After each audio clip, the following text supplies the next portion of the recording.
नमस्कार दोस्तों, स्वागत है आप सबों का मेरे YouTube channel that is biology eight finger tips by Saurabh Yadav. दोस्तों, आज मैं आपके सामने क्लास 11th की लेक्चर सीरीज लेके आया हूँ। जो हमारा चैप्टर चल रहा है that is the plant growth and development. उसमें हमने पिछली क्लासेस में जितनी भी टाइप की ग्रोथ थी, यानी कि अरिथमेटिक ग्रोथ रेट और आपका ज्योमेट्रिक ग्रोथ रेट समझने की कोशिश की थी, और होपफुली मैंने आपको अच्छे तरह के समझाया भी। और वहाँ पे हमने दो इक्वेशंस पढ़े कि बेटा एक जो इक्वेशन था फॉर द अरिथमेटिक ग्रोथ के लिए, और एक कर्व पढ़ा जो कि अरिथमेटिक ग्रोथ के लिए जो कर्व था that will be the linear curve. और मैथमेटिकल इक्वेशन जो हमने पढ़ा था that is L T is equal to L naught plus R T, ये हमने पढ़ा था in the case of arithmetic growth rate. फिर हमने सेकेंड टाइम में पढ़ा अबाउट द ज्योमेट्रिक ग्रोथ, जहाँ पे दोनों सेल्स अल्टीमेटली बहुत ही ज़्यादा अमाउंट में डिवाइड कर रहे थे, और वहाँ भी एक कर्व पढ़ा दैट इज द सिग्मॉइड और एस कर्व जो कि नेचुरल इन्वायरमेंट में पाया जाता है। ठीक है जी। और वहाँ भी हमने एक इक्वेशन पढ़ा था that is W1 is equal to W0 e to the power RT, यानी एक्सपोनेंशियल ग्रोथ वहाँ हो रही थी। जो एक्सपोनेंशियल ग्रोथ हमने देखी थी ज्योमेट्रिक ग्रोथ में, तो एक इक्वेशन वहाँ पे हमने गेन किया था। एक लाइन मुझे वहां समझानी है, फिर हम आएंगे इस पे। वहां पे एक लाइन दे रखी थी W1, जो इक्वेशन है आपका ज्योमेट्रिक या एक्सपोनेंशियल ग्रोथ का, जो एक्सपोनेंशियल ग्रोथ रेट दे रखी थी, उसके लिए एक फॉर्मूला था that is W1 is equal to W0 e to the power RT। W1 जो था वो था आपका फाइनल साइज, चाहे वेट के बेसिस पे हो, चाहे हाइट के बेसिस पे हो, चाहे सेल नंबर। W0 जो था ये बेटा जी आपका initial weight, initial size, initial number था। फिर E जो था एक्सपोनेंशियल, यानी कि बेस था of the natural logarithm. R जो था उसको हमने ग्रोथ रेट कहा था या एफिशिएंसी इंडेक्स भी कहा था, और T फॉर टाइम था। यहाँ पे एक चीज लिखा हुआ है दैट इज W1 डिपेंड्स, या एक चीज लिखा हुआ था W1 जो है इसके ऊपर डिपेंड्स अपॉन W0, यानी कि इनिशियल साइज पे। इसका मतलब क्या है, जैसे सुनिएगा, एक छोटी सी बात है। जैसे मैं बोलूं इनिशियली हमारे पास क्या बेटा 1 सेल है, तो वो सेल 1 सेल है जिसमें ज्योमेट्रिक ग्रोथ होगी, तो वो कितनी सेल बनाएगी? 2 सेल। क्लियर है जी। अगर मान लो हमारे पास इनिशियली 500 सेल है, तो अगर उसका डिवीजन होगा तो डिवाइड होंगी, तो कितनी सेल बनेगी? डबल, यानी 1000 सेल बनाएगी। माइटोटिक सेल डिवीजन, कौन सा सेल डिवीजन? वही माइटोटिक सेल। अगर हमारे पास मान लीजिए 50,000 सेल है, तो अगर वो उनमें ज्योमेट्रिक ग्रोथ होती है या एक्सपोनेंशियल ग्रोथ होती है, तो ये कितना बनाएगी बेटा? 50,000 है तो लगभग 1 लाख न्यू सेल बना लेगी। तो ये जो आपका नंबर है जो पहले हमारे पास है, ये है आपका बेटा जी इनिशियल ग्रोथ, और ये आपका फाइनल ग्रोथ आपको दिख रही है, दिख रहा है। तो जब आप देखेंगे इनिशियल नंबर जब 1 था, कितना था बेटा? 1, तो कितना बना? 2। इनिशियली आपके पास नंबर कितना था? 500, तो कितना बना? 1000 सेल। इनिशियली आपके पास कितनी थी? 50,000, तो कितनी सेल बनी? 1 लाख। यानी बेटा जी हो ना हो, ये जो फाइनल ग्रोथ, यानी कि इसको मैं W बोलूं, ये आपका W0 हो गया जो इनिशियली है। तो ये जो इनिशियल जो है वो उसी के ऊपर आपका क्या डिपेंड कर रहा है? फाइनल डिपेंड कर रहा है कि नहीं? फाइनल कितना होगा? अगर आपके पास 1 सेल होगी तो फाइनल जो माइटोटिक सेल डिवीजन करके कितनी सेल बनाएंगे? 2। अगर आपके पास में इनिशियल वैल्यू 500 है, तो कितना बनेगा बेटा? 1000 न्यू सेल बनेगी, जब क्या होगा? माइटोटिक सेल डिवीजन होगा। अगर आपके पास में इनिशियल जो साइज है वो है, सेल नंबर है, मान लो जो 50,000 सेल है, तो नई सेल कितनी बनी? 1 लाख सेल बनी। तो बेटा ये जो फाइनल आ रहा है ये किसके ऊपर डिपेंड कर रहा है? इनिशियल के ऊपर डिपेंड कर रहा है कि नहीं कर रहा है जी? इसीलिए ये पॉइंट लिखा है W1 डिपेंड्स अपन करता है upon the initial size. Clear है जी, नोट डाउन कर लीजिएगा, बड़ा ही इंपॉर्टेंट लाइन था। अब जो आपके एनसीईआरटी में दे रखा है बेटा, दो प्रकार की ग्रोथ दे रखी है। ये ग्रोथ बेसिकली रेट नहीं है, लेकिन ये क्या करता है बेटा, हम लोग मेजर करने का एक टूल है जिसके द्वारा हम मेजर करेंगे कि कितनी ग्रोथ हुई है एक पार्टिकुलर किसी सेल में, किसी टिश्यू में, किसी लिप्स में, किसी स्टेम में पार्टिकुलरली। तो ये दो प्रकार की ग्रोथ है, एब्सोल्यूट ग्रोथ और रिलेटिव ग्रोथ। ये दो मेथड्स दे रखे हैं। ये ग्रोथ, ये रेट डिटरमाइन करें, ये क्या है कि एक्चुअल में ग्रोथ कितनी हुई है। तो दो मेथड्स हैं टू डिटरमाइन द ग्रोथ। ये दोनों जो हैं ये मेथड्स हैं, एब्सोल्यूट ग्रोथ और रिलेटिव ग्रोथ आर मेथड्स। ये मेथड्स हैं टू डिटरमाइन, तो डिटरमाइन करने के लिए द ग्रोथ ऑफ प्लांट। यहां पे ये दोनों जो मेथड्स दिए हुए हैं, यानी ये एक मेथड्स है जिसके द्वारा हम मेजर करते हैं कि एक्चुअली प्लांट में कितनी ग्रोथ हुई है। तो वो एक एब्सोल्यूट ग्रोथ होगी और दूसरी क्या होगी, रिलेटिव ग्रोथ। तो ये बेसिकली क्या है बेटा जी, आपके मेथड्स हैं जिसके द्वारा आप पता लगाएंगे कि हाँ एक्चुअली में प्लांट में कितनी ग्रोथ हो रखी है। क्लियर है जी। तो आइए इस यहाँ पे दो लीफ दे रखी है। देखिए पहले मैंने छोटी लीफ बनाई है जो कि इनिशियल साइज होगा, इसको ए दिखाया। फाइनल जो इसका साइज है that is the A dash से दिखाया जो 10 सेंटीमीटर स्क्वायर है। यहाँ पे नेक्स्ट ली रखी है B 50 centimetre square initial size, और ये जब बढ़ गया है तो बी डैश दिख रहा होगा that is the 55 centimetre, that is the final size of that leaf. तो दो तरह के ग्रोथ, दो तरह से आप इनमें ग्रोथ निकाल सकते हैं, यानी मेजर कर सकते हैं कि हाँ एक्चुअल में इसमें कितनी ग्रोथ हुई है। तो पहला होगा एब्सोल्यूट ग्रोथ और दूसरी होगी आपकी बेटा जी क्या, रिलेटिव ग्रोथ। तो सबसे पहले दोनों में एब्सोल्यूट ग्रोथ निकालते हैं। एब्सोल्यूट ग्रोथ निकालने का एक फार्मूला है दैट इज द, इस सेल में टोटल कितना इंक्रीजमेंट हुआ है, यानी कि टोटल ग्रोथ जो हुई है पर यूनिट टाइम। इस तरह से आप एब्सोल्यूट ग्रोथ निकाल सकते हैं। यहां भी वही होगा, फॉर्मूला थोड़ी चेंज होगा। एब्सोल्यूट ग्रोथ निकालने का फॉर्मूला है बेटा जी, टोटल ग्रोथ कितनी हुई है पर यूनिट टाइम। क्लियर है जी। इसको निकालने के लिए आपको क्या करना है, जैसे मैं इस लीफ की बात कर रहा हूं पार्टिकुलरली बेटा जी, पहले कितनी थी 5 सेंटीमीटर स्क्वायर, अब कितनी है 10 सेंटीमीटर स्क्वायर। तो बेटा इसमें इंक्रीज कितना हुआ है, इसको निकालने के लिए कैसे करेंगे, हायर वैल्यू में से लोअर वैल्यू को माइनस कर दो भैया। तो एब्सोल्यूट ग्रोथ निकालते हैं कैसे, इसमें हम लोग फाइनल साइज में से माइनस कर दीजिए इनिशियल साइज। फाइनल साइज में से क्या माइनस कर दिया, इनिशियल साइज को माइनस कर दीजिए अपॉन पर यूनिट टाइम।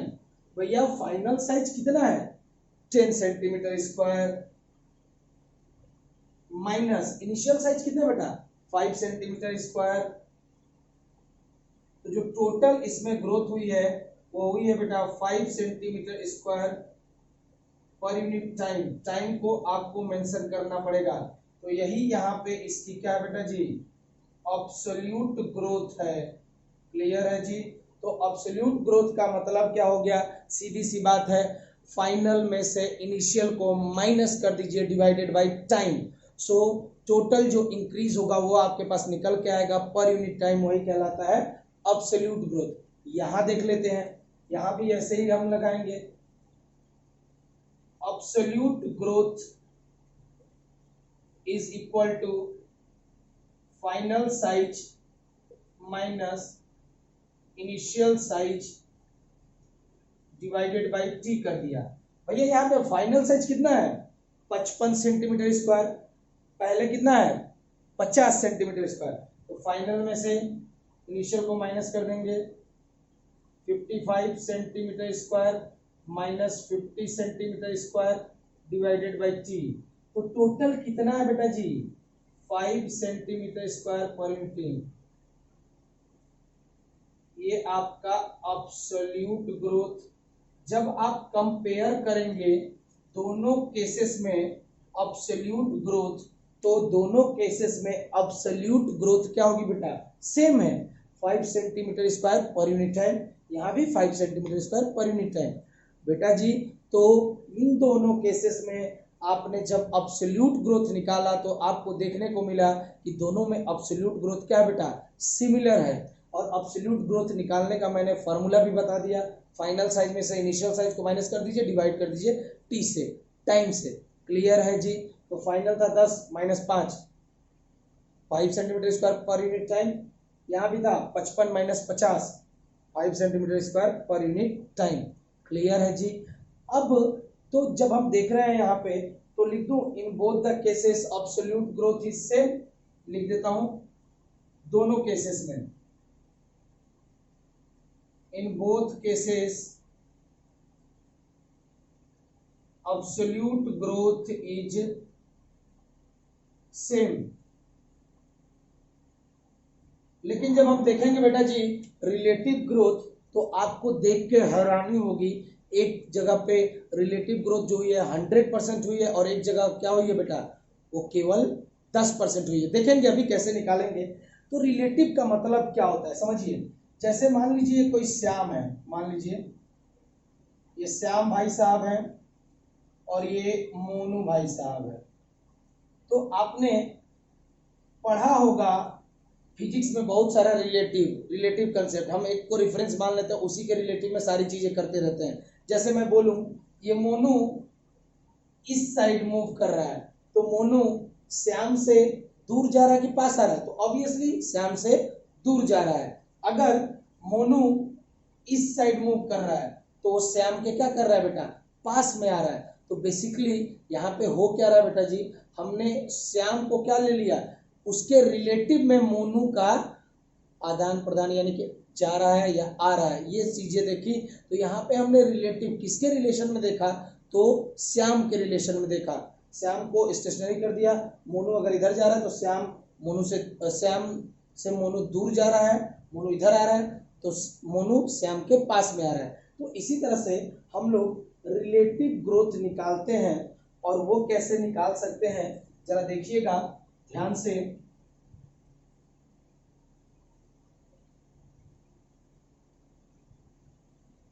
देखिए सिंपल सा फॉर्मूला है आपका रिलेटिव ग्रोथ निकालने का, एक बार अगर आप पढ़ लें और याद कर लीजिए तो काम खत्म। रिलेटिव ग्रोथ हम निकाल सकते हैं is equal to absolute growth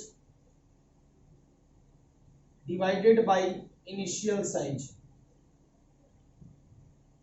okay, अगर आप ये फॉर्मूला याद कर लेते हैं तो सीधे सीधे आप निकाल ले जाएंगे क्या बेटा जी, रिलेटिव ग्रोथ। यहां भी लिख देता हूं, यहां भी हमने रिलेटिव ग्रोथ निकालनी है, रिलेटिव ग्रोथ को निकालनी है, तो आप लिख लीजिए absolute growth divided by initial size. यानी आपको कुछ नहीं करना है, जो टोटल इंक्रीज हुआ है ना, टोटल इंक्रीज, उसको डिवाइड कर देना है आपको इनिशियल साइज से। किससे, इनिशियल साइज से, बस उसको डिवाइड कर दीजिए टोटल इंक्रीज को, और मल्टीप्लाई कर दीजिए 100 से। किससे मल्टीप्लाई कर देंगे, 100 से, तो आपका रिलेटिव ग्रोथ आपको निकल के आपके सामने आ जाएगा। Absolute growth divided by initial size into 100। तो देख लेते हैं भैया जी कैसे निकलेगा। तो इसमें अभी हमने निकाला था relative growth is equal to, यहाँ पे हमने अभी एब्सोल्यूट ग्रोथ निकाला था, कितनी थी बेटा, 5 सेंटीमीटर स्क्वायर थी, 10 में से 5 को घटा दिया, कितना था बेटा, 5 सेंटीमीटर स्क्वायर। क्लियर है जी। और अगर देखेंगे इनिशियल साइज कितना है इसका, 5 ही सेंटीमीटर स्क्वायर है, divided by 5 centimetre square into 100। 5 से 5 कट गया, यानी यहाँ पे जो इंक्रीजमेंट हुआ है वो कितना है, वो तो है बेटा 100% इंक्रीज देखने को मिला है। क्यों? क्योंकि इनिशियल कितना था, इनिशियल था 5 सेंटीमीटर स्क्वायर, और थोड़ा और 5 जोड़ दिया, 5 में 5 और जोड़ दिया, तब जाके कितना बनता है 10 सेंटीमीटर स्क्वायर। तो बेटा यहाँ पे 10 सेंटीमीटर स्क्वायर है, पहले 5 था, 5 का 100% क्या होगा 5, यानी बेटा अब ये डबल हो गया है। क्या हो गया बेटा, 5 का डबल कितना होता है 10। तो यहाँ प्योरली इंक्रीज हुआ है कितने का 100% का। लेकिन अगर आप यहाँ देखेंगे relative growth in the case of B leaf में, तो आप इसको वैसे ही निकालेंगे। यहां भी हमने देखा था एब्सोल्यूट ग्रोथ कितनी थी, 55 में से 50 माइनस कर दीजिए 5, एब्सोल्यूट ग्रोथ ऐसे ही तो निकाला था, 55 minus 50 divided by initial size इसका कितना है 50 सेंटीमीटर स्क्वायर। तो ऊपर बचा 5 सेंटीमीटर स्क्वायर, नीचे बचा 50 centimetre square. 55 minus 50 divided by 50 into 100, यहाँ भी कर लीजिए तो बचेगा, ऊपर बचा 5 centimetre square divided by 50 centimetre square into 100। अगर मन कराएंगे तो ये आ गया 2, 5 2 10। तो जो परसेंटेज में इंक्रीज आया है, अगर आप यहाँ कर लेंगे जो कितनी है 50 सेंटीमीटर स्क्वायर इंटू 100, ये 1/10, 10 इंटू 100, यानी कि जो यहाँ पे इंक्रीज आया है वो है बेटा 10% का इंक्रीज। यहाँ जो इंक्रीज आया है वो बेटा है 100% का इंक्रीज। तो जब हमने रिलेटिव ग्रोथ निकाला तो देखने को मिला कि इन दोनों का रिलेटिव ग्रोथ क्या है बेटा, अलग अलग है। पहले में जो 5 सेंटीमीटर का था, अब वो कितना होगा डबल, 5 का डबल कितना होगा 10, यानी यहाँ पे 100% इंक्रीज हुआ है, 5 बढ़ गया ना। लेकिन यहाँ पे 50 सेंटीमीटर था और केवल 5 सेंटीमीटर बढ़ा है। अगर 50 का डबल करेंगे तो कितना होगा बताओ, 100 होना चाहिए ना, उतना तो नहीं इंक्रीज हुआ है, 5 बस इंक्रीज हुआ। तो टोटल परसेंटेज में इंक्रीज है 10% का। तो यहाँ 100% का, यहाँ 10% का। तो in both the leaves relative growth क्या होगा बेटा, डिफरेंट है। In this case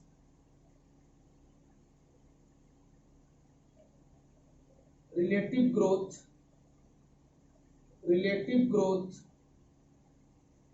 in both the leaves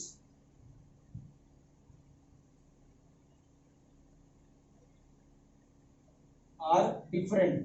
इन दोनों में जब आप देखेंगे तो रिलेटिव ग्रोथ क्या होगा बेटा, डिफरेंट है।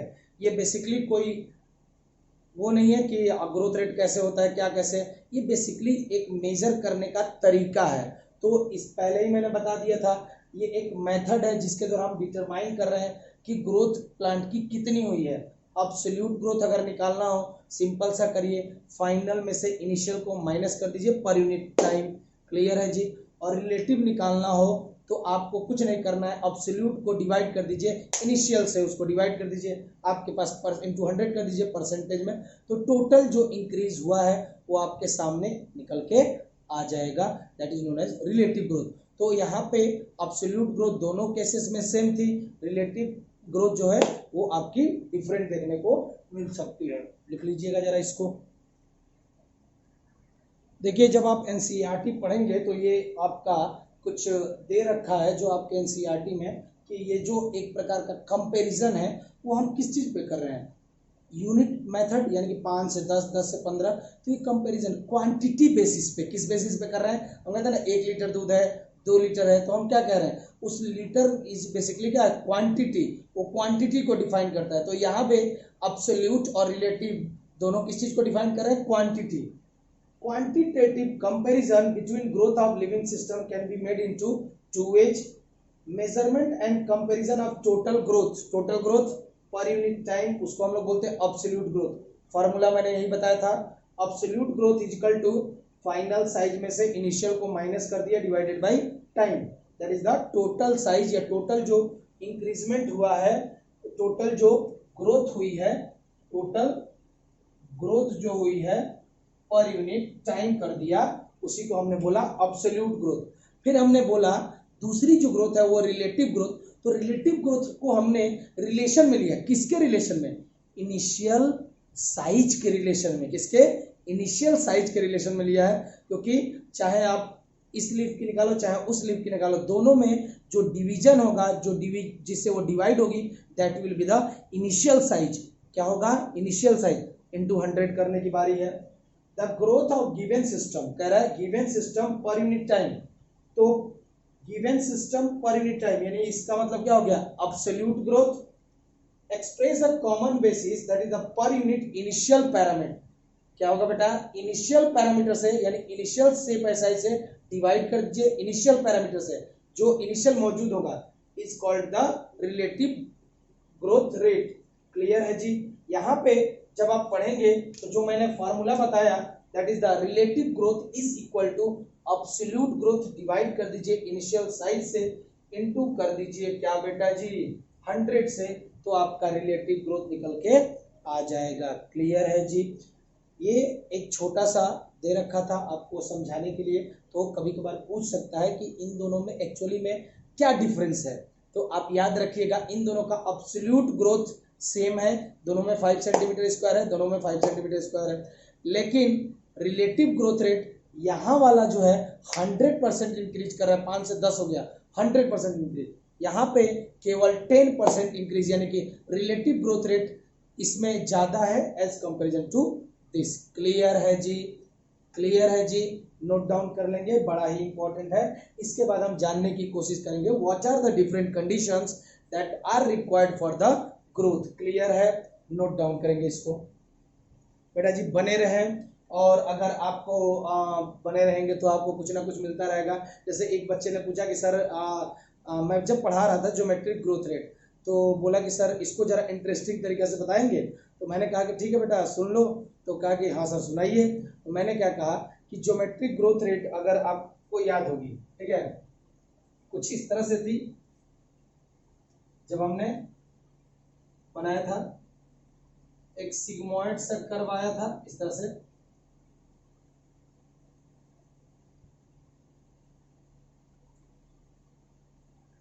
ठीक है जी। तो इस तरह का कर्व था, ये था टाइम और ये मान लीजिए वेट। क्लियर है जी? तो सुनिए मैंने उसको क्या बताया, देखो बेटा, जैसे मान लो मैं और आप, कोई भी, हम दोनों में से कोई भी जब किसी के घर पे जाते हैं एज अ मेहमान, क्या बेटा? एज अ मेहमान। तो मान लीजिए मैं अपने पापा के साथ में गया हूँ या मम्मी के साथ में, दोनों लोग के साथ में गया हूँ। आंटी ने वहाँ पे, मतलब जिनके घर गया हूँ, उन्होंने ले आके समोसे रख दिए। वहाँ पे 10 समोसे रख दिए। कितने समोसे रख दिए? 10 समोसे। तो आंटी ने कहा बेटा लो, ले लो। तो मैंने सबसे पहले किसको देखूंगा? अपने पापा और मम्मी को। मेरी मम्मी ने ऐसे कर दिया, आँख दिखा दी।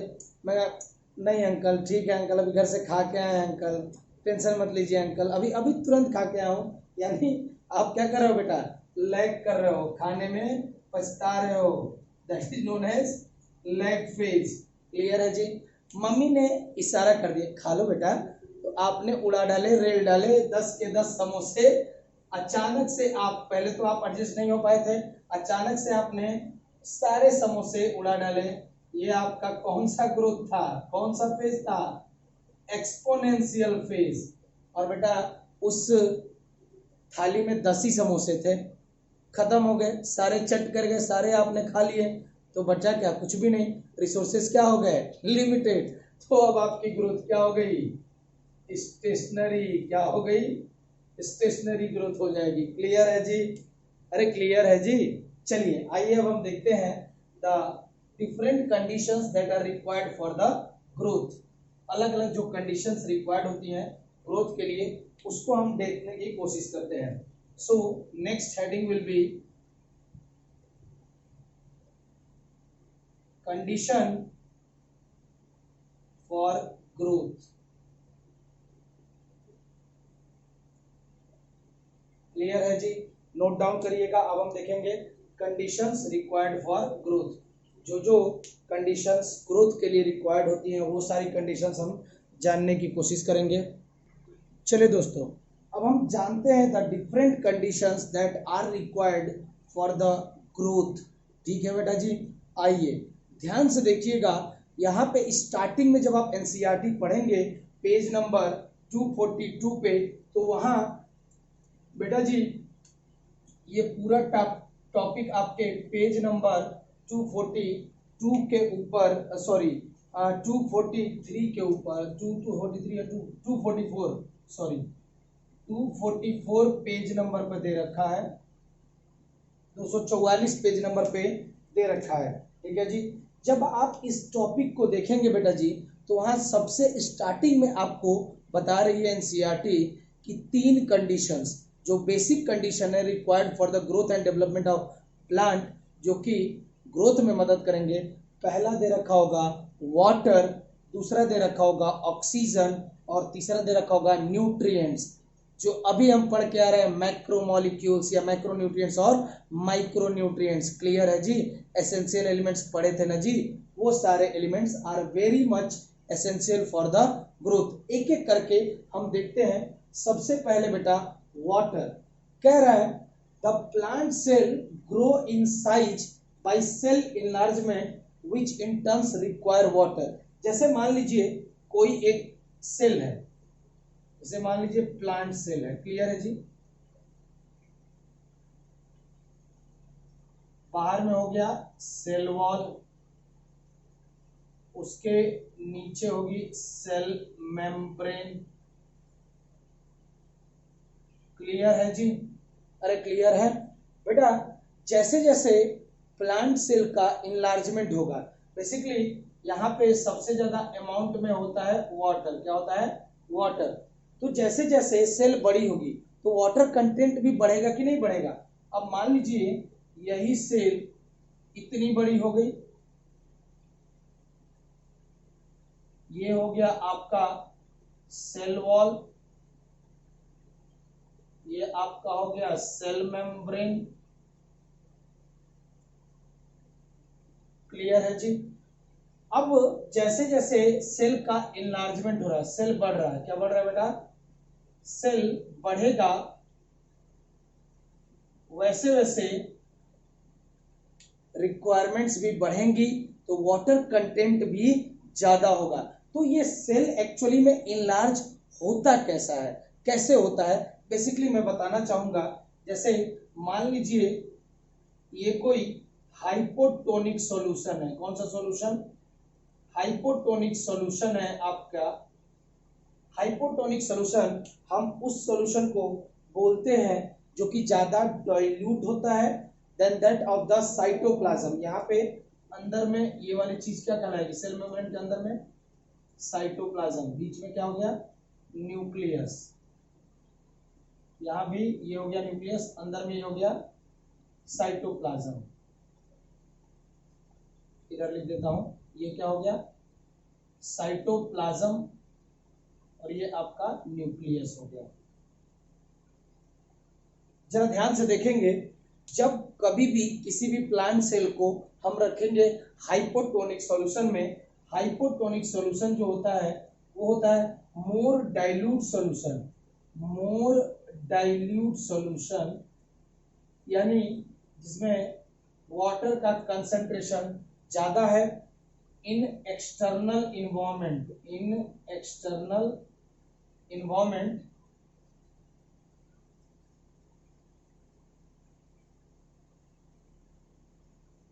इन्वायरमेंट, ठीक है, देन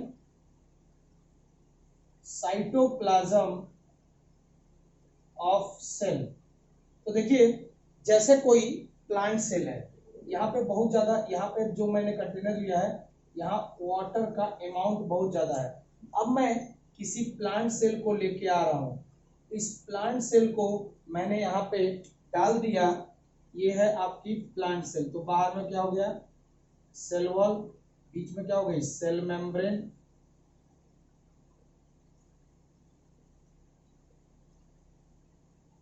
सुनिएगा, ये आपका हो गया साइटोप्लाज्म।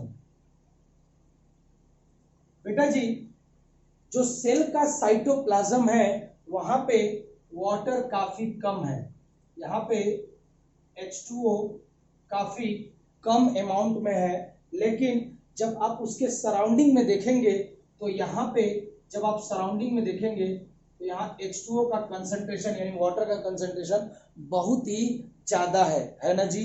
तो इस प्रकार के सॉल्यूशन को हम लोग बोलते हैं हाइपोटोनिक सॉल्यूशन, जहां पे क्या होगा बेटा, किसी भी सेल के बाहरी इन्वायरमेंट में वाटर का कंसंट्रेशन ज्यादा होगा और सेल के अंदर यानी सेल के साइटोप्लाज्म में जो दिख रहा है वाटर का कंसंट्रेशन कम होता है।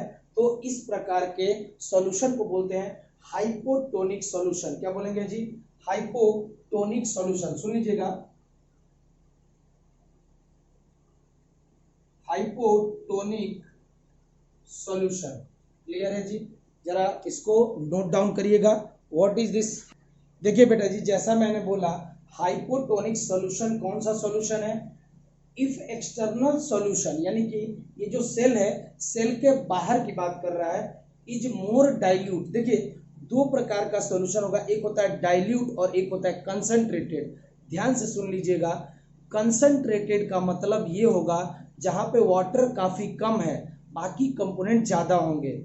लेकिन अगर कहीं पे डाइल्यूट लिखा है तो वहां जानिएगा वाटर का कंसंट्रेशन ज्यादा है, बाकी कंपोनेंट्स कम अमाउंट में मौजूद होंगे।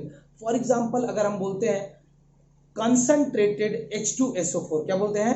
Concentrated H2SO4। ध्यान से सुनिएगा, कंसंट्रेटेड H2SO4, तो उसमें बेटा जी एसिड मान लीजिए 90% है और वाटर कितना है? 10% है। क्लियर है जी? इसको हमने बोला कंसंट्रेटेड, यानी अदर कंपोनेंट एसिड बहुत ज्यादा है, वाटर काफी क्या है? कम है। तो ऐसे सॉल्यूशन को बोलते हैं कंसंट्रेटेड सॉल्यूशन। लेकिन अगर मान लीजिए यही दे रखा है, कंसंट्रेटेड के जगह पे अगर दे दे डाइल्यूट H2SO4, ठीक है जी, डाइल्यूट H2SO4 होगा तो यहाँ पे वाटर जो होगा, वाटर का कंसंट्रेशन मान लीजिए 70% है और एसिड जो होगा सल्फ्यूरिक एसिड वो मात्र 30% है। तो यहाँ पे आप खुद देख के बता सकते हैं कि भैया ज्यादा अमाउंट में क्या है? H2O। तो कहीं पे भी अगर वाटर ज्यादा होता है तो उस सॉल्यूशन को बोलते हैं डाइल्यूट सॉल्यूशन। क्या बोलेंगे जी? Dilute solution. ठीक है जी?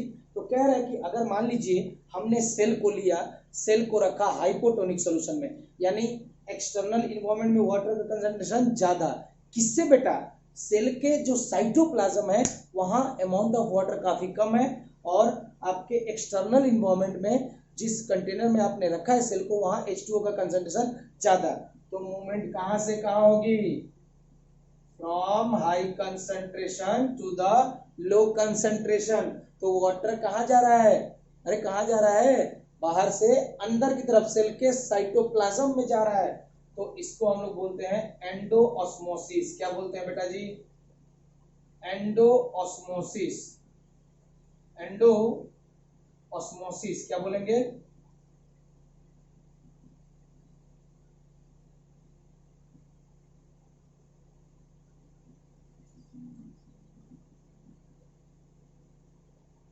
Endo osmosis. क्या बोला हमने? एंडो ऑस्मोसिस बोला। एंडो ऑस्मोसिस का मतलब कि वाटर जो होगा सॉल्यूशन से यहाँ पे जो कंटेनर उसमें से निकल के साइटोप्लाज्म ऑफ द सेल में, अब सेल के अंदर में साइटोप्लाज्म में वाटर बढ़ रहा है, धीरे धीरे धीरे धीरे ये सेल क्या हो जाएगी बेटा? इनलार्ज हो जाएगी कि नहीं हो जाएगी? सेल क्या होगी? बड़ी हो जाएगी, इनलार्ज हो जाएगी। तो ये हुआ कैसे? सुनिएगा। तो होगा क्या, जब साइटोप्लाज्म के अंदर में वाटर का कंसंट्रेशन धीरे धीरे बढ़ेगा तो ये वाटर जो होगा ये प्रेशर लगाएगा किसके ऊपर? सेल मेम्ब्रेन के ऊपर। ये H2O जो यहाँ पे बढ़ रहा है ये आपके वॉल के ऊपर प्रेशर लगाएगा जिससे सेल मेम्ब्रेन बढ़ेगा। तो अल्टीमेटली आपका साइज जो होगा वो क्या, सेल का साइज इंक्रीज हो जाएगा। तो जो प्रेशर लगाता है ये जो आपका water molecules on the wall of the cell membrane या सेल, उसको हम लोग बोलते हैं टर्गर प्रेशर। कौन सा प्रेशर? टर्गर। या सेल बिकम टर्जिड। क्या हो जाएगा बेटा? वो साइज में इंक्रीज हो जाएगा। तो यही दे रखा है, turgidity of cell help in extension growth. तो ये जो ग्रोथ हो रही है इसको हमने बोला टर्गर प्रेशर, या इसी को हम लोग बोलते हैं टर्जिडिटी। क्या बोलते हैं बेटा? टर्जिडिटी। तो कैसे हुई? हमने वाटर को लिया, सॉरी, और उसी में अपने सेल को डाल दिया। चूंकि जो कंटेनर था वहां पे वाटर का कंसेंट्रेशन ज्यादा था, सेल के साइटोप्लाज्म में H2O का कंसेंट्रेशन कम था, मूवमेंट हुआ हाई टू लो। क्या हुआ जी? High to low. अंदर गया, सेल के अंदर में वाटर गया, एंडोस्मोसिस, सेल इनलार्ज हो गया, सेल का डायमीटर थोड़ा बढ़ा, यानी बेटा जी अब ये प्रेशर क्रिएट करने लगा। वाटर मॉलिक्यूल जो अंदर में क्या हो गया बेटा? ज्यादा हो रहा है, तो ये प्रेशर क्रिएट करने लगेगा किसके ऊपर? ऑब्वियसली बेटा सीधी सी बात है, अगर कोई एक कमरा है उसमें 10 फुटबॉल रखी हुई है, तो कमरा काफी बड़ा है तो जगह काफी खाली होगी। अब उस कमरे में अगर मान लीजिए मैंने 10,000 फुटबॉल घुसेड़ कर रख दी, बेटा सारा कोना क्या होगा? ऑक्युपाई हो जाएगा कि नहीं हो जाएगा? तो जैसे ऑक्युपाई हो जाएगा, अब उसमें कोई चीज रखने जाओगे रखेगा, वो प्रेशर लगा देंगे सब मिलके बाहर की तरफ। सेम उसी तरह से यहाँ पे H2O प्रेशर लगाएगा, जिसको हम लोग बोलते हैं टर्गर प्रेशर, और इसी चीज को हम लोग बोलते हैं टर्जिडिटी। तो सेल क्या हो गया? टर्जिड हो जाएगा। तो टर्जिडिटी ऑफ सेल हेल्प कर रही है ताकि सेल क्या हो? एक्सटेंड हो, यानी इंक्रीज हो। ठीक है जी। तो जो प्लांट का ग्रोथ एंड डेवलपमेंट होगा वो बेसिकली डिपेंड करता है आपके वाटर के स्टेटस पे। कैसे जी? अगर मान लीजिए मैं बोलता हूं कोई एक प्लांट है जो डेजर्ट में होगा, तो डेजर्ट में प्लांट की हाइट क्या ज्यादा होती है कि कम होती है? जरा आप बताएंगे। तो कहेंगे सर प्लांट की हाइट वहां कम होती है।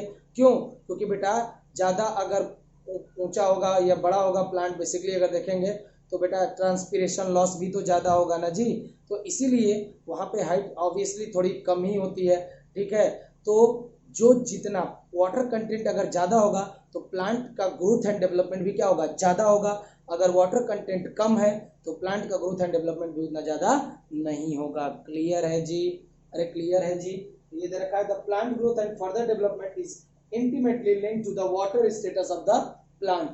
अगर वाटर ज्यादा अमाउंट में अवेलेबल है, ग्रोथ बढ़िया होगी। वाटर कम अमाउंट में, ग्रोथ बढ़िया नहीं होगी। Water also provide medium for the enzymatic activities that is needed for the growth. देखिए सेल की अगर हम बात करेंगे तो ये मान लीजिए सेल है, सेल में 70 to 90% हिस्सा जो होता है ये ऑक्युपाई होता है बेटा वाटर के द्वारा। किसके द्वारा? वाटर के द्वारा। और जितने भी इंजाइमेटिक एक्टिविटीज होते हैं या बायोकेमिकल रिएक्शंस होंगे, चाहे प्लांट हो चाहे एनिमल सेल हो, वो सारे के सारे जो इंजाइमेटिक रिएक्शंस होते हैं वो इसी के प्रेजेंस में होंगे। तो all the enzymatic reaction are taking place in the presence of water. ठीक है जी। तो जो भी मेटाबॉलिक प्रोसेसेस होते हैं, एक्सक्रीशन हो, डाइजेशन हो, एब्जॉर्प्शन हो, जो भी प्रोसेसेस होते हैं वो वाटर के प्रेजेंस में होगा, क्योंकि सेल का एक अहम हिस्सा 70 to 90% सेल का हिस्सा जो होगा वो ऑक्युपाई होता है वाटर के द्वारा। तो पूरा है ही क्या? वाटर। तो इंजाइमेटिक एक्टिविटीज होंगी कहाँ? वाटर में ही होंगी ना जी। Water also provide medium. तो यह वाटर क्या प्रोवाइड कर रहा है? वाटर प्रोवाइड कर रहा है मीडियम। क्या प्रोवाइड कर रहा है? Medium for enzymatic activity. जो भी इंजाइम की एक्टिविटी होगी उसके लिए मीडियम कौन तैयार करता है? आपका वाटर। क्लियर है जी। नेक्स्ट हम देखेंगे अबाउट द ऑक्सीजन। क्या होगा बेटा जी? ऑक्सीजन के बारे में जानने की कोशिश करेंगे। देखिए बेटा जी, जैसे हम कहते हैं कि चाहे प्लांट हो चाहे एनिमल हो, सबके सब क्या करते हैं? रेस्पायर करते हैं। और जो मोस्ट इंपॉर्टेंट थिंग है, जो रेस्पायरेशन बेसिकली होता है for the production of energy, यानी सेल्स के अंदर में कुछ चीजें जो होती है जैसे ग्लूकोज हो गया, इनको हम तोड़ते हैं तो क्या मिलता है बेटा? एनर्जी मिलती है। वो कैसे होती है? सबसे पहले सेल के पास पहुंचता है ऑक्सीजन। तो बेसिकली कोई भी अगर सेल है जिसमें रेस्पायरेशन होता है उसमें ऑक्सीजन का प्रेजेंस मस्ट होता है। अगर कोई भी सेल जो रेस्पायर नहीं कर रही है वो सरवाइव नहीं कर पाएगी। जैसे हमें अपने घर को चलाने के लिए खर्चा चाहिए, मनी चाहिए, रुपया चाहिए, इसी तरह से सेल को भी खर्चा और रुपया चाहिए, एनर्जी चाहिए। किस फॉर्म में? एटीपी के फॉर्म में। और ये एटीपी बनेंगी कैसे? By the help of oxygen. देखिए कैसे, जैसे मान लीजिए कोई एक प्लांट सेल है, उसने फोटोसिंथेसिस कर लिया और ग्लूकोज बना लिया। क्या बना लिया? ग्लूकोज। अब सेल में आया बेटा जी ऑक्सीजन, क्या आया ऑक्सीजन। तो ऑक्सीजन क्या कराएगा रेस्पिरेशन, तो ये सीधी सा एक रिएक्शन कराता है, ग्लूकोज मान लीजिए C6H12O6, क्लियर है जी, in the presence of oxygen, clear है जी। जब ये ग्लूकोज के ऊपर ऑक्सीजन रिएक्ट करेगा, ये ग्लूकोज को तोड़ देगा कंस्टिट्यूएंट पार्टिकल्स में, for example carbon dioxide H2O, और it will release amount of energy जो 36 और 38 एटीपी जो एरोबिक कंडीशन में आपको देखने को मिलती है। तो यहाँ पे एटीपी को ही बोलते हैं एनर्जी करेंसी, क्या बोलते हैं बेटा एनर्जी करेंसी बोलते हैं, किसको एटीपी को, एडिनोसिन ट्राइफॉस्फेट किसको बोलते हैं बेटा जी, एडिनोसिन ट्राइफॉस्फेट बोलते हैं, that is the ATP, clear है बेटा जी, ध्यान से सुनिएगा। तो जितनी भी सेल्स है चाहे वो प्लांट की सेल है उनको भी रिक्वायर्ड होती है एनर्जी, और ये इनको एनर्जी मिलेगी जब उनके सेल को पहुंचेगा ऑक्सीजन, क्या पहुंचेगा बेटा oxygen. So it helps in releasing metabolic energy essential for growth activities, यानी अगर किसी भी प्लांट को ग्रो करना है, इंक्रीज करना है अगर हाइट में, या किसी भी चीज का अगर मेटाबॉलिक एक्टिविटीज करनी है तो वहां पे भी उसको चाहिए एनर्जी, और ये एनर्जी केवल मिलेगी उस प्लांट सेल को by the help of oxygen, क्योंकि ऑक्सीजन ही तोड़ेगा ग्लूकोज को, वहां पे कार्बन डाइऑक्साइड रिलीज होगा और सम अमाउंट ऑफ एनर्जी भी आपको मिलेगी, और इसी एनर्जी का यूटिलाइजेशन करके सारे काम अपना प्लांट क्या करेगा बेटा करेगा, क्लियर है जी, नोट डाउन कर लीजिएगा। The second that is the oxygen, that is the importance of oxygen in growth. Next and the most important thing that is the nutrients, बेटा जी इस पे हमने पूरा एक चैप्टर कर रखा है कि कुछ जो होते हैं एसेंशियल न्यूट्रिएंट्स होते हैं that are required for the growth and development of the plant. बेटा जी दो टाइप के एलिमेंट्स हमने पढ़े थे, मैक्रो एलिमेंट्स और माइक्रो एलिमेंट्स, एक लंबी सी लिस्ट थी। तो जो भी मैक्रो और माइक्रो एलिमेंट्स होते हैं ये बेसिकली क्या करते हैं बेटा, जो सेल का प्रोटोप्लाज्म होता है यानी कि साइटोप्लाज्म प्लस न्यूक्लियस, इनका फॉर्मेशन जो होगा वो करने में मदद करता है, जो एसेंशियल टाइप ऑफ न्यूट्रिएंट्स पाए जाते हैं। क्योंकि बेटा हमने पिछली जो अपना चैप्टर जो पिछला कंप्लीट किया है तो वहाँ पे हमने पढ़ा था अमोनिया का फेट, तो वहाँ हमने देखा था ammonia can be utilise for the formation of building, यानी कि बिल्डिंग बनाने के लिए एज अ नाइट, क्योंकि देखो छोटे छोटे क्या होता है अमाइनो एसिड्स कंबाइन, क्योंकि अमोनिया से अमाइनो एसिड्स भी बहुत सारे बने थे, और ये अमाइनो एसिड किस चीज में सिंथेसिस करने में मदद करते हैं, छोटे छोटे अमाइनो एसिड्स मिलकर प्रोटीन बनाएंगे। तो हमने देखा था कि नाइट्रोजन वो फिक्स हुआ था NH3 के फॉर्म में, फिर NH3 चेंज हुआ था अनदर फॉर्म में नाइट्रेट NO3 माइनस, फिर nitrate can be utilise into another form, और उससे आपके अमाइनो एसिड्स बनाए जा सकते हैं, ठीक है जी। और ये अमाइनो एसिड्स कंबाइन होके प्रोटीन बनाते हैं जो कि बॉडी को बनाता है। तो ये एलिमेंट्स ही तो हैं जो क्या करें बेटा पूरे प्रोटोप्लाज्म को बनाने की कोशिश करते हैं, ठीक है जी। सो न्यूट्रिएंट चाहे माइक्रो और माइक्रो एसेंशियल एलिमेंट्स हो that are required by plants for synthesis of protoplasm, और यहाँ से कुछ अमाउंट ऑफ एनर्जी भी रिलीज होती है, तो they are also providing energy, clear है जी। अगर आपने मेरे वीडियो लेक्चर्स देखे हैं तो मैंने एक ट्रिक बनाई थी in order to learn the all the type of macro elements and all the type of micro elements. तो याद होगा मैंने पहला जो मैक्रो एलिमेंट्स को याद करने के लिए ट्रिक बनाई थी, पीके का कौन सा मग, तो भैया पी के का फॉर कैल्शियम, का कौन CHON कौन सा, एस मग फॉर मैग्नीशियम। तो दीज आर द एलिमेंट जो 9 एलिमेंट्स है, पहला phosphorus, potassium, calcium, carbon, hydrogen, oxygen, nitrogen, sulphur and magnesium, these are the macro elements. And बेटा जी मैंने आप लोगों को इसकी भी ट्रिक बताई थी याद करने के लिए, क्या बेटा जी, मोनी कॉल भुवन फेकू मंचन, तो मॉलिब्डेनम मोनी कॉल, बी फॉर भुवन, फेकू मंजन, यानी these are the micro elements. MO for molybdenum, Ni for nickel, Cl for chlorine, B for boron, Fe for ferrous, Cu for copper, Mn for manganese and Zn for zinc. तो ये सारे elements होते हैं, ये क्या करेंगे बेटा, protoplasm की सिंथेसिस करने में और as a source of energy की तरह काम करते हैं। तो ये तीनों कंपोनेंट्स हमने बताए, पहला वाटर, दूसरा ऑक्सीजन, तीसरा एसेंशियल न्यूट्रिएंट्स। नोट डाउन करेंगे और इसको याद करने की फिर से कोशिश एक बार कर लेंगे।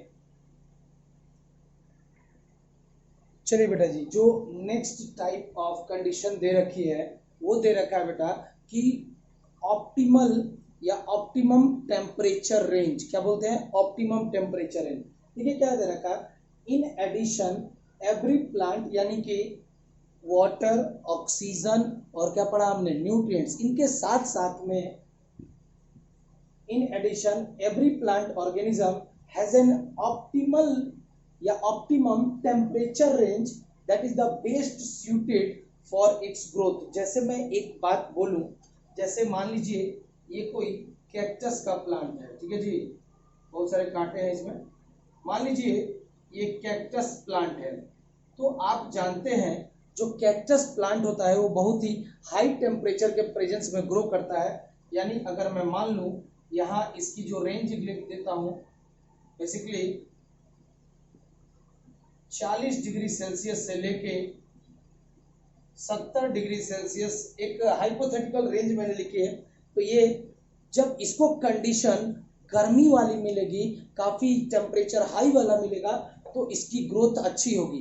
अब अगर मान लीजिए क्योंकि वो उसके लिए ऑप्टिमल टेम्परेचर या ऑप्टिमम टेम्परेचर है, तो किसी भी ऑर्गेनिज्म का बेस्ट अगर निकालना है तो उसे ऑप्टिमम कंडीशन देनी पड़ेगी। जैसे मान लीजिए सराउंडिंग में, जैसे मैं आकाश में पढ़ा रहा था, तो एक बार क्या हुआ, वहां पे लाइट चली गई और वो रूम जो था चारों तरफ, चारों तरफ के जो रूम थे उनके एकदम बीच में आता था, यानी वहां पे जल्दी हवा का सोर्स कोई नहीं था।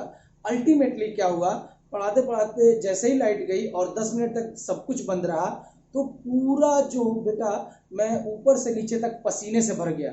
अब बताइए, आपकी कंडीशन खराब हो रही है तो आपका मन लगेगा क्या पढ़ाने में? मेरा भी मन नहीं लगा।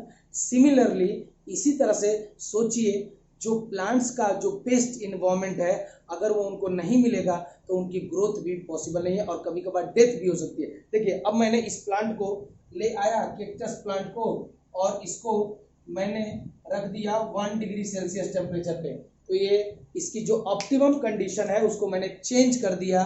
तो अगर जैसे ही आप उसकी ऑप्टिमम रेंज को चेंज करेंगे, 1 से लेके 2 डिग्री सेल्सियस पे ले आकर रख दिया, तो इसकी जो ऑप्टिमम रेंज थी वो थी 40 से 70 डिग्री सेल्सियस, हमने उसको ला कर रख दिया 1 डिग्री से 2 डिग्री सेल्सियस के टेम्परेचर पे, तो इट विल नॉट सर्वाइव और ये मर भी सकता है। क्लियर है जी? ये हानिकारक होती है, तो ये भी क्या है बेटा जी, हानिकारक है। क्लियर है जी? किसी को भी अगर उसकी ऑप्टिमम कंडीशन से आप छेड़ेंगे तो उसके साथ आप खिलवाड़ कर रहे हैं और हो सकता है बेटा उसकी डेथ भी हो सकती है। तो यही कंडीशन कह रहा है, in addition every plant organism has an optimum temperature range best suited for its growth. Any deviation का मतलब होता है चेंज। कोई भी अगर आपने चेंज किया from this range could be detrimental मतलब हो गया हानिकारक टू इट्स सर्वाइवल। क्लियर है जी? The last point of this session is दे रखा बेटा इन्वायरमेंटल सिग्नल्स, जैसे कि लाइट और ग्रेविटी। देखिए लाइट को हम एक डिटेल में करेंगे जब हम फोटो पीरियोडिज्म पढ़ेंगे इसी चैप्टर में, तो इंपॉर्टेंस ऑफ लाइट वहां हम पढ़ेंगे। लेकिन ये दोनों इन्वायरमेंटल सिग्नल, जैसे कि आपका लाइट और ग्रेविटी, ये दोनों जो होते हैं बेटा अफेक्ट करते हैं certain phases of the growth. कैसे? जैसे अगर आपने 10th अगर पढ़ा होगा तो आपको याद होगा, ये मान लीजिए रूट है और ऊपर आपका ये सूट कहा जाता था, यानी कि the part of the plant जो ग्राउंड से, जो प्लांट का पार्ट ग्राउंड से ऊपर होता था उसको हम लोग बोलते थे बेटा सूट सिस्टम, और जो नीचे होता था इसको बोलते थे बेटा रूट सिस्टम। क्लियर है जी? तो सुनिएगा, जो ये ऊपर है, ऊपर वाला पार्ट है, वो किसके डायरेक्शन में ग्रो कर रहा है? भाई सनलाइट है ऊपर, तो सन के डायरेक्शन में ग्रो करता है, इसके डायरेक्शन में ये ग्रो कर रहा है। तो जो ग्रोथ होती है सूट की, वो किसके डायरेक्शन में है? तो बोलते थे सर फोटॉन्स के डायरेक्शन में। तो इसको हम लोग बोलते थे पॉजिटिव फोटोट्रॉपिक मूवमेंट। और अगर रूट भाई ज्योमेट्रिक यानी sorry that is the geotropic, यानी कि अगर जमीन के डायरेक्शन में बोले तो जमीन नीचे की तरफ है, नीचे की तरफ है ना जी, तो नीचे की तरफ है, तो ये आपका ग्रेविटी नीचे की तरफ है, आपकी ग्रोथ हो रही है ऊपर की तरफ, ग्रेविटी नीचे की तरफ, ग्रेविटी नीचे की तरफ, ग्रोथ ऊपर की तरफ। तो उसको मैं दूसरा नाम क्या दे सकता हूँ? Negative geotropic movement. क्लियर है जी? तो जो सूट का डेवलपमेंट होता है, ध्यान रखिएगा, जो सूट का डेवलपमेंट है यहाँ पे, सूट ये डायरेक्शन ऑफ सनलाइट के डायरेक्शन में ग्रो करती है, तो इसको बोलेंगे पॉजिटिव फोटोट्रॉपिक मूवमेंट शो करता है। कौन बेटा? सूट। क्लियर है जी? और ये जियोट्रॉपिक यानी कि आपका ग्रेविटी नीचे के डायरेक्शन में है, तो देखिए ग्रेविटी कहाँ है? नीचे की तरफ। ग्रेविटी कहाँ है? नीचे की तरफ। और ये सूट किधर की तरफ ग्रो कर रहा है? ऊपर की तरफ। तो ये किसके अगेंस्ट में ग्रो कर रहा है? आपके अर्थ के अगेंस्ट में ग्रो कर रहा है। तो ये it can also be called as negative, किसके अगेंस्ट में? जियोट्रॉपिक। निगेटिव जियोट्रॉपिक मूवमेंट भी इसको बोलते हैं, देखने को मिलेगा आपके सूट में। क्लियर है जी? अगर हम बात करेंगे रूट, तो रूट एक्चुअली में कहाँ ग्रो कर रहा है? ये आपका धरती की डायरेक्शन है, आपकी ग्रेविटी की डायरेक्शन है। क्लियर है? ऊपर जो थी ये आपके इस तरफ ग्रो कर रहा है, ये आपका सनलाइट का डायरेक्शन था। क्लियर है? तो यहां जब आप देखेंगे रूट किस डायरेक्शन में ग्रो कर रहा है, तो ग्रेविटी के डायरेक्शन में ग्रो कर रहा है। तो रूट में जो ग्रोथ होती है वो होती है पॉजिटिव जियोट्रॉपिक मूवमेंट, इसको बोलेंगे। और जब आप एरो को ध्यान से देखेंगे तो बेटा देखिए ग्रोथ रूट की नीचे की तरफ हो रही है, सन किसकी तरफ है? ऊपर की तरफ। तो भैया ये सन रेज के अगेंस्ट में ग्रो कर रहा है, तो ये देखिए सनलाइट ऊपर की तरफ, इसकी ग्रोथ नीचे की तरफ, तो इसको क्या बोल दिया? Negative phototropic movement. ये कंसेप्ट आपने पढ़ रखा होगा क्लास 10th में। ठीक है? तो कभी कभार कुछ इन्वायरमेंटल कंडीशंस जो होती हैं वो भी ग्रोथ को अफेक्ट करती हैं, फॉर एग्जांपल लाइट और ग्रेविटी। तो जो जो टोटल कंडीशन हमने पढ़ ली जो रिक्वायर्ड होती हैं फॉर ग्रोथ के लिए, उसको मैं यहाँ एक पॉइंट में लिख देता हूँ, that is conditions required for growth. तो सबसे पहले हमने पढ़ा ग्रोथ के लिए वाटर रिक्वायर्ड होता है, ग्रोथ के लिए ऑक्सीजन रिक्वायर्ड होगा। फिर हमने नेक्स्ट पढ़ा दैट इज बहुत सारे न्यूट्रिएंट्स रिक्वायर्ड होंगे, और कभी भी ग्रोथ होगी तो वो हो सकती है ऑप्टिमम कंडीशन अगर उसको आप प्रोवाइड करेंगे, या ऑप्टिमम रेंज जिसको हम बोलेंगे, ऑप्टिमम रेंज अगर आप उसको देंगे।